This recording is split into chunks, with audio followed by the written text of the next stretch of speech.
From Washington, D.C., this is the Muslim News on Muslim Network TV. Assalamu alaikum, I'm Hena Zuberi. First, the headlines. India arrests editor as press crackdown escalates in Indian-held Kashmir. OIC hails Amnesty International report as evidence of Israeli apartheid.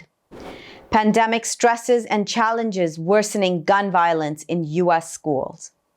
Government-appointed leaders head new forum in continuing clampdown on French Muslims. Taliban welcomes return of much-needed Afghan pilots. Muslim festival to return to Manchester this month. And our top story tonight. Prominent Kashmiri journalist Fahad Shah was detained by the Indian Army on Friday under terrorism and sedition laws in Indian-held Kashmir. Shah is the founder and editor of the widely read local news website, The Kashmirwala. The 33-year-old has reported about Kashmir for several international publications, including the UK-based Guardian newspaper. His arrest came after he reported on an Indian Army raid which left 4 Kashmiris dead. Shah gave the army's perspective, but also provided a family's interview saying that their son was a civilian appealing to the government to return his body. Police determined that news to be anti-national.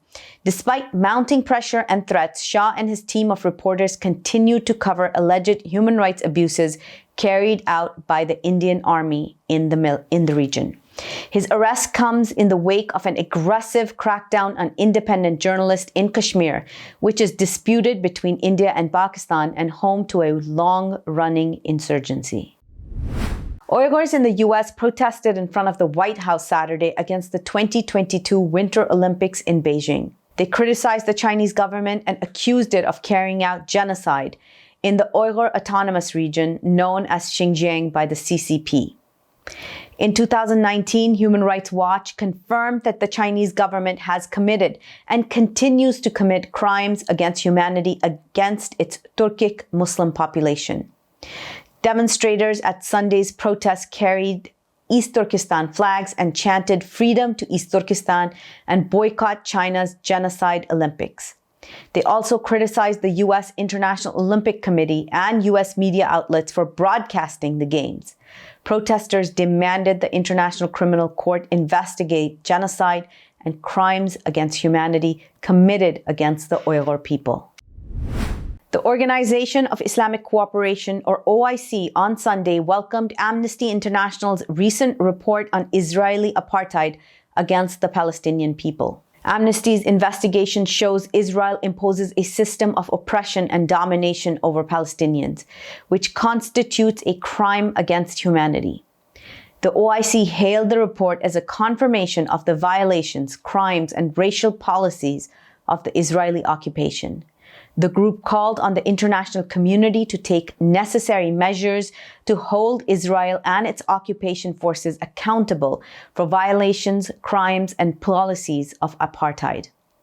Meanwhile, dozens of Israeli settlers stormed into Al-Aqsa Mosque compound in the occupied old city of Al-Quds under the protection of Israeli forces. French President Emmanuel Macron's government on Saturday introduced a new agency to reshape Islam as part of efforts to rid France of extremism. The French government appointed clergy and lay people, which will make up the leadership of the Forum of Islam in France. The French government shut down 92 mosques in 2021. Supporters say it will keep France and its 5 million Muslims safe. Critics say it is a policy ploy to lure right-wing voters to Macron's centrist party ahead of the April 10th presidential election. College campuses have been the site of 141 shootings so far during the 2021-22 school year, according to Everytown for gun safety. A 19-year-old former student was shot and killed after a high school basketball game a week ago in Beloit, Wisconsin. 3 teens were hospitalized after a shooting Monday outside Chaparral High School in Las Vegas. And on Tuesday, 5 teenagers were shot and injured outside Rufus King High School in Milwaukee. In addition, 1 student was killed and another shot outside the South Education Center in Minneapolis. 2 students from school have been charged in connection with this killing. Researchers say that stresses and challenges of the pandemic are worsening gun violence in American schools. Hundreds of protesters took to the streets of downtown Minneapolis Saturday, demanding justice in the fatal police shooting of a young black man. AMIR Locke was shot and killed by police who were executing a no-knock search warrant on an apartment last week. This allows law enforcement to enter private property without first alerting occupants and announcing their presence. The peaceful crowd chanted Locke's name and the slogan, "No justice, no peace." Protesters rallied at the government plaza 3 days after Locke, who was 22, was shot on his couch. Police released video footage from the raid a day after the killing. It showed Locke was holding a gun as he twisted beneath a blanket on his sofa after being roused by officers. The no-knock warrant was issued in connection to a homicide investigation. Locke was not named in the warrant. Minneapolis police officers have acknowledged it was unclear how or whether he was connected to that investigation. When 33-year-old Syrian native Ahmed won the diversity lottery and a chance to get a visa to the United States in May 2018, he was in disbelief. It was his third attempt applying for the diversity visa program, which gives up to 50,000 people a chance to apply for a U.S. green card every year. But Ahmed was amongst thousands of foreign nationals and U.S. citizens whose lives were affected by former President Donald Trump's Muslim ban. The ban barred entry into the country for citizens from several Muslim-majority nations. Despite President Joe Biden's decision to reverse the ban, rights activists and immigration experts say the policy continues to have a lingering effect.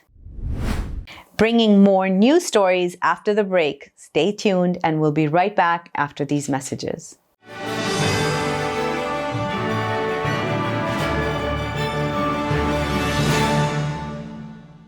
If I could be you, and you could be me for just 1 hour. If we could find a way to get inside each other's minds. Walk a mile in my shoes. Walk a mile in my shoes. Well, before you abuse, criticize and accuse. Walk a mile in my shoes. Despite the development of a COVID-19 vaccine, millions around the world will not have access. We need a vaccine that's free and available to everyone, everywhere. It's time for a people's vaccine. I am what hunger looks like in America. I am an 8-year-old girl who's not excited for the last day of school. Because this may be the last time I'll have lunch. Till September. I am a single father of 2 who works 3 part-time jobs, and that's still not enough to put food on the table. I was created by artificial intelligence from faces of the 1 in 8 Americans who struggle with hunger. Feeding America, 200 food banks strong.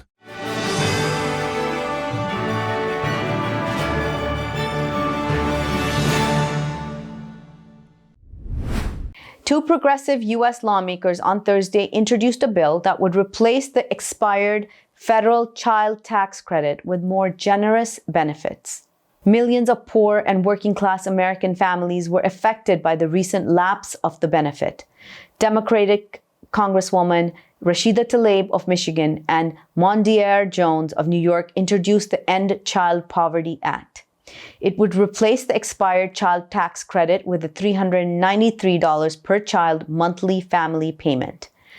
The measure also would provide an annual $600 fully refundable credit for adult dependents, replacing the current non-refundable $500 credit. It would also provide another annual $600 fully refundable credit for single tax filers or $1,200 for married tax filers. Former Florida Republican Representative Dave Jolly called out Mike Pence and his top aide for not speaking out earlier about attempts to overturn the 2020 election.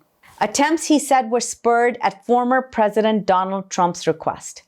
Jolly spoke with MSNBC host Alex Witt on Sunday after watching a clip of former Pence aide Mark Short offering tepid criticism of the January 6th Capitol riot. Jolly said that Short and Pence are trying to normalize what was unconstitutional behavior and, frankly, an authoritarian coup that failed. He urged Short and Pence to testify under oath openly in front of the January 6th committee. A Toronto area Ahmadiyya missionary is facing child pornography and extortion charges in the United States.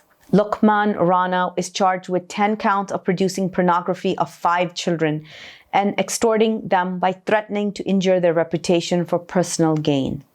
If convicted of all counts, he faces a mandatory term of 15 to 160 years in a federal prison. On December 12th, a recorded audio call between the Ahmadiyya's London-based world leader and one of his female relatives was leaked. During the conversation, he asked her not to pursue action against her alleged rapist. Since then, 3 major cases of sexual assault have made headlines. It has strengthened calls to reform within the Ahmadiyya community. The U.S. Department of Justice says that the incidents took place between June 2014 and June 2016. Hundreds of people protesting Saturday in Istanbul as human rights organizations gathered outside the Greek consulate. They carried signs and banners and chanted slogans. Representatives of human rights groups criticized Greece's refugee policy. Canan Alpay, deputy chairperson of the humanitarian group UYGHURS, said they gathered to protest the barbaric policies implemented by Greece against refugees and immigrants. Alpay said Greece hosts those who attempted a coup in Turkey and fled with their weapons. He called on the Greek government to abandon these ugly policies. 19 irregular migrants were found frozen to death near the border last week. Afghanistan's Minister of Defense Sunday announced that 5 Afghan Air Force pilots who left after the previous government collapse have returned to resume work. Officials said they will continue to encourage all professional staff of the previous government to return to Afghanistan. Following the Taliban's takeover last fall, many experienced Afghan military and Air Force personnel fled the country to Tajikistan, Uzbekistan, and the United Arab Emirates and the US. Military expert Sarwar Nayazai said Afghanistan needs everyone who is a specialist: doctors, engineers, pilots, and teachers. Reports show roughly 140 Afghan Air Force pilots and personnel who were trapped in Tajikistan after leaving Afghanistan have since gone to the United States. An award-winning Muslim Arts and Cultural International Festival, MACFest, returns to Manchester this February. The festival, which started Saturday, offers more than 75 events celebrating the cultural heritage of Muslim communities. It will include talk panels, art exhibitions, and numerous workshops covering the topics of Muslim literature, art, photography, comedy, amongst others. Local speakers will be accompanied by performers, academics, and artists from all over the world. The festival will host digital and in-person events. On Wednesday, there will be a discussion among students from across the UK on climate change and its impact on British youth. On February 20th, another panel discussion on climate change will be hosted with young people from Malaysia, Germany, India, the UK, and the Philippines. Coming up next after the break is our in-depth analysis segment on HBCUs. So stay tuned and we'll be right back after these messages.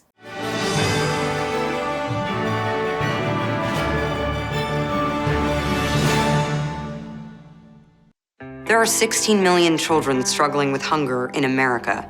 That's 1 in 5 daughters, sons, neighbors, and classmates who don't know where their next meal is coming from. Yet billions of pounds of good food go to waste every year. It's time we do something about it. Feeding America is a nationwide network of food banks that helps provide meals to millions of kids and families in need. Visit feedingamerica.org to help them feed even more. Together, we can solve hunger. Together, we're feeding America.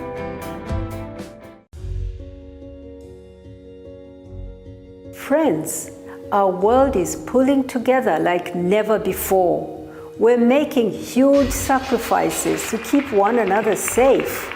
Scientists are working non-stop to develop COVID-19 vaccines and treatments.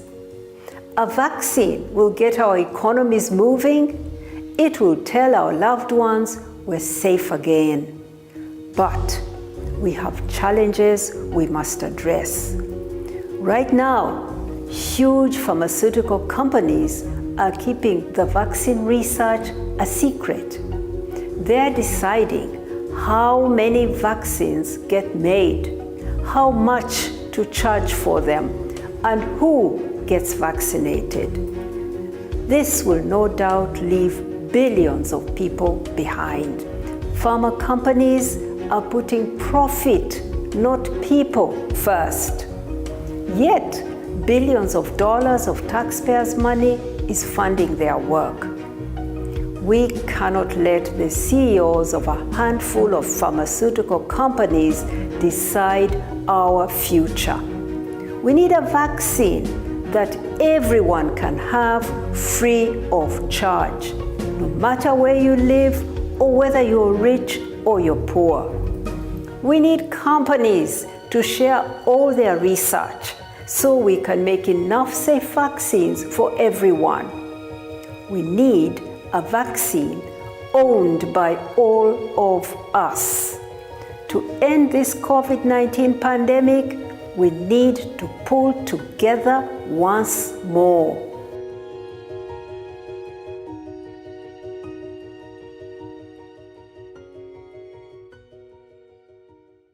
I am what hunger looks like in America.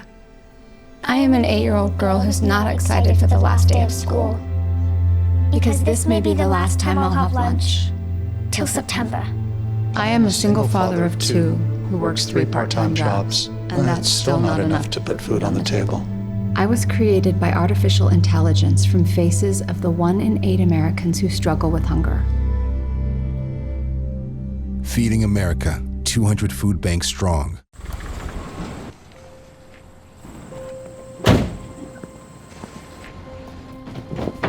Dad, they took over my bedroom. Come on, come on. Okay, Dad. 1, 2, 3.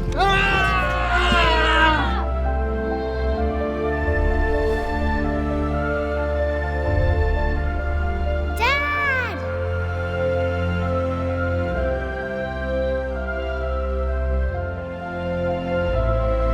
You saved me.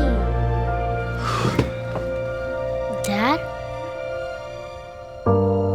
Are you okay? I'm fine, dear.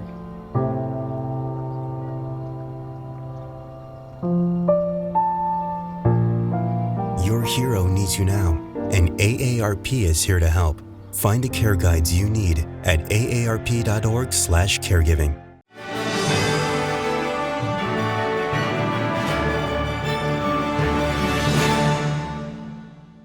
Welcome back.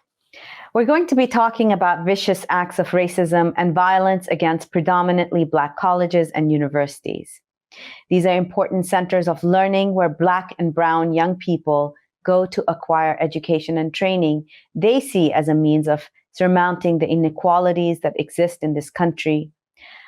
So I wanted to discuss this with the National Deputy Executive Director for Council on American Islamic Relations, Mr. Edward Mitchell. Thank you so much for being here. Thank you so much for having me, Hena. Assalamu alaikum. A pleasure to be with you. Wa alaikum assalam wa rahmatullah. Now, we're talking about HBCUs. Can you tell us what has happened in the past couple of weeks?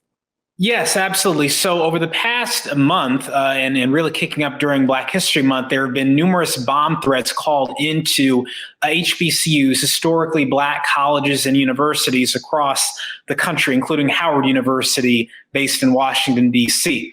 Obviously, this is very concerning, very disturbing. According to media reports, some of the threats are very elaborate and detailed. And so it was a cause for major concern. Obviously, you've got thousands of African-American students attending these schools around the country.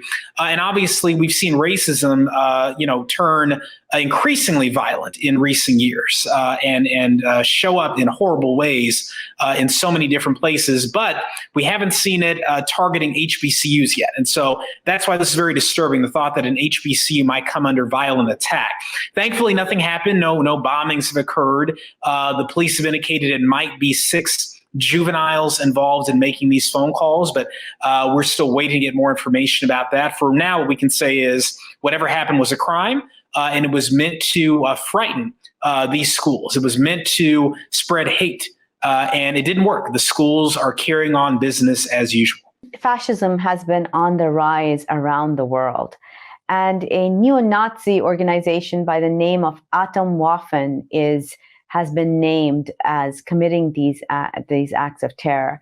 And it's great news that the HBCUs are showing the resiliency and going back to business. But can you speak to this rise in fascism in the United States? Well, look, white supremacism, racism, it's been there since before America was America. I think we were hopeful, though, for a time that some of the more extreme examples of it had been put under control. You know, we don't see assassinations of Black leaders like we did in the 60s. We don't see the sort of common, rampant, regular violence of lynchings and other such things. But it hasn't gone away. We still see Black people being victimized by hate crimes, some of them incredibly violent and horrific. We still obviously see threatening language being leveled against Black leaders and institutions, including HBCUs, as we now see. And so, I don't think we can say that racism is making a comeback. No, it was always there. I can say that racists are becoming once again more emboldened to act on the hate inside of their hearts, to get out there and engage in actions, not just spout off words in the dark recesses of the internet. So whether it's what happened in Charlottesville, what happened on January 6th, what happened at the Tree of Life Synagogue in Pittsburgh, we have certainly seen far-right extremist racists becoming more emboldened, becoming more active, becoming more organized. And these threats against HBCUs are just the latest example of that trend. So HBCUs, just giving our audience a little bit of background, they're 4% of the total universities and colleges around the country, but four-year institutions. But they have educated 80% of Black judges, 50% of Black lawyers, doctors, and 25% of Black science, technology, and engineering graduates. That is a great, humongous accomplishment. Partially, obviously, it is because Black students weren't allowed to attend white universities. I'd really like to get your commentary on that. What this long history of a contribution that the HBCUs have?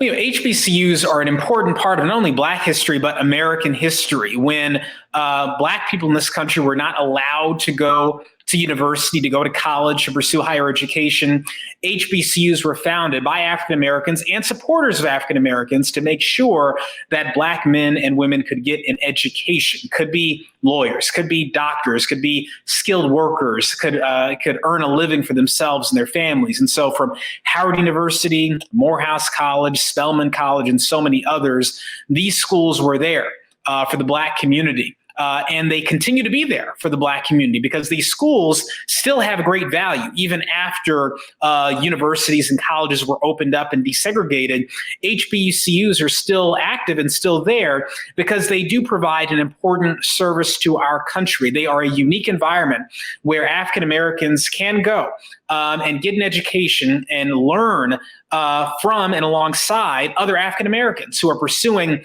different and similar goals. It's a very unique experience. I went to an HBCU for undergrad. I went to Morehouse, and it's very difficult to put into words if you haven't gone through the experience. But there's great value in it. It helps you to strengthen and fortify your identity as an African-American person. And then I think helps to inspire you to go out into the world and to make positive change for all people, especially people of color. And so HBCUs are very important to our country. They're important to our community. And that's why they're still here after well over 2 centuries of service. Now, they're unfortunately extremely underfunded. And I also am not seeing the sort of outcry that suppose any state university, suppose all the UCs had been targeted, the University of California had been targeted in this manner. We would have seen statements upon statements. Very few senators have made any statements. And this is very concerning. What have you seen? Well, thankfully, we have seen, law enforcement take this seriously. The FBI normally doesn't say whether or not they're investigating anything. They publicly said we are investigating this as a hate crime. The Biden administration spoke out. And obviously, the civil rights community very, very vocally spoke out. The Muslim community and others spoke out. I will say, though, that certainly there is probably a difference in the level of response. If, for example, it had been someone identifying themselves as a Muslim extremist calling up Christian institutions to make threats, you can imagine it might have been breaking news across every news station for a couple of days. And so, we often see that when people of color are victims of crime, the attention is not as much as when people of color are supposedly perpetrators of crime. That is a common trend. But I will say I was reassured by the fact that many mainstream voices did speak out against the threats against HBCUs, including the President of the United States. That's important. It counts. And of course, we as Muslims spoke out against it. The Black community and the Muslim community are things. They are interrelated, one and the same and overlapping. And so it's been very heartening to see Justice for All and so many other organizations raise their voices about these threats against HBCUs. And that's an important point that you brought up, that so many of the Muslim community members, even just here in the DC Metro, attend these universities, our teachers, our professors, our staff at these universities. This is definitely a Muslim cause. We know that people who have been in, our neighbors are people who attend mosques with us, who are alumni or students, nephews, nieces who attend the Muslim student associations at these mosques. So this is, as you said, definitely a Muslim issue. Now, as we move forward, what would be some of the asks or some of the demands that you would like to see that happen, that make change for HBCUs? Well, look, funding is a major issue for HBCUs. So number one, some of them are incredibly expensive to attend, and students have to, pursue often interest-based debt, which is, inherently evil. Number one, we as Muslims believe, but number two, a huge burden on society. It's often you can't pay it back, and it creates huge burden on the Black community in particular. And so, number one, we certainly want to see federal funding through a balanced budget that helps support not only HBCUs but helps provide funding for students to attend HBCUs without having to destroy their financial future. So yes, the schools need funding, but the students especially need funding. And so President Biden should fulfill and go further than his promises to help fund and support HBCU students. Number two, I think we need broader student loan reform. That means establishing interest-free student loans for all people. That means working to make sure that the costs of education are being lowered. It's just going up and going up and going up compared to a generation ago. We need to look at why that's happening and figure out how we can lower the costs of especially public education, state universities, but also private education within the HBCU field. And then, of course, I think it's very important that graduate schools look to HBCUs, that they are finding talent from HBCUs and continuing to elevate those students into graduate positions. And that's not only in terms of students, but also in terms of professorships, in terms of careers, political office, that we're always looking to HBCUs and graduates of HBCUs to uplift them in their unique experiences. Thank you so much for your time and for your wise words. This is Edward Mitchell from CARE. Thank you. Assalamu alaikum. Thank you so much. That's all from our Washington studios tonight. Thank you for tuning in. You can find previous episodes and more on our Facebook and YouTube. For more content, keep watching Muslim Network TV or visit muslimnetwork.tv. Assalamu alaikum and good night.